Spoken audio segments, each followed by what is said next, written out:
Ever feel like you're just wading through all this noise about, the state of the world and wondering, is a better society even possible? Yeah, definitely. It's a big question these days. Well, we're taking a deep dive into coffee talk with Gerson Torres. He's got some interesting ideas about how we can build a better society. Oh, yeah. Coffee Talk is great. Really gets you thinking. It's known for covering a lot of different stuff like entertainment, politics, and world news. But they always connect it back to the big picture. Exactly. And in this episode, Torres tackles this question head on. Can we actually create a more progressive, mentally healthier society given everything, going on? Right. And I think one of the most interesting things Torres talks about is the power of media literacy. Oh, absolutely. I mean, Yeah. with the internet and social media, it's more important now than ever. He actually calls it a weapon against division, which I thought was super interesting. Yeah, it makes sense though, right? Totally. Yeah. Like algorithms can create these echo chambers where we're only exposed to information that reinforces our existing beliefs. And then we get even more divided, right? Exactly. So Torres argues that media literacy is crucial for breaking out of those echo chambers and thinking critically about the information we consume. He says we need to be able to recognize those biases and question what we see online. Especially with all the misinformation out there, right? Totally. And Torres argues that just teaching facts isn't enough anymore. Yeah, he says we need to go deeper. He believes we need to prioritize teaching empathy and inclusion from a young age. Really understanding different perspectives, not just tolerating them. Right. It's about developing that ability to see the world through someone else's eyes, Yeah. even if you disagree with them. Totally.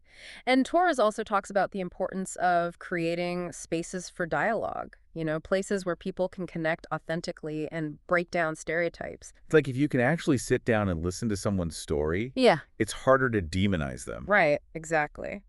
Torres uses the example of town hall meetings, but reimagined. Not the shouting matches we often see, but spaces where active listening is prioritized. That makes sense. Hmm. But it also makes me wonder, couldn't those spaces also become platforms for spreading misinformation? It's a valid concern. How do you think we navigate that risk? Well, Torres stresses that these dialogue spaces need careful moderation to ensure that diverse viewpoints are represented. But, hate speech and harmful misinformation aren't given a platform. So it's about finding that balance. Right. And Torres sees technology as playing a role here, both as a potential problem and solution. We can use it to flag and address harmful content, but also to amplify voices that are often marginalized. So use tech to build bridges, not walls. Exactly. And that's a good segue into another point Torres makes, the link between mental health and social progress. Oh yeah, he's really big on that. He argues that addressing mental health needs isn't just an individual responsibility, it's essential for building a healthier society. Because when people feel supported and empowered, they're more likely to contribute positively, right? Exactly. It creates this ripple effect where individual well-being leads to collective progress. It's like you can't build a strong house with weak bricks. Exactly. And Torres also points out that socioeconomic disparities play a huge role in creating societal divisions. Right. Inequality fuels a lot of anger and resentment. Totally. And Torres believes that addressing these disparities through things like universal health care, affordable housing, and living wages will make a huge difference. It's about giving everyone a fair shot. Exactly. When people's basic needs are met, they're less likely to be drawn to extremist ideologies or feel resentment towards others. Makes sense.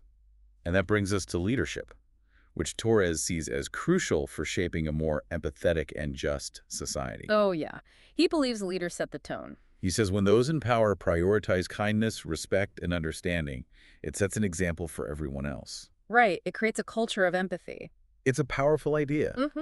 But isn't it also a little idealistic? Like, what about leaders who exploit empathy for their own gain? That's a good point. And Torres acknowledges that not all leaders will embody these values. So how do we ensure we have the right leaders? Well, he emphasizes the importance of holding leaders accountable, demanding transparency, and challenging those who prioritize personal gain over the well-being of the people they represent.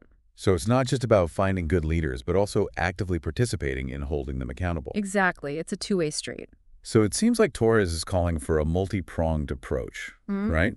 Addressing individual responsibility, systemic change, and the crucial role of leadership. Exactly. And he wraps up the episode by posing a powerful question to all of us. What was it? Yeah. What small step can you take today to contribute to a more empathetic and just society? Wow, that's really gets you thinking. It's a good reminder that building a better world starts with each of us. Absolutely. Well, that's some serious food for thought. I think we all need to take some time to digest that.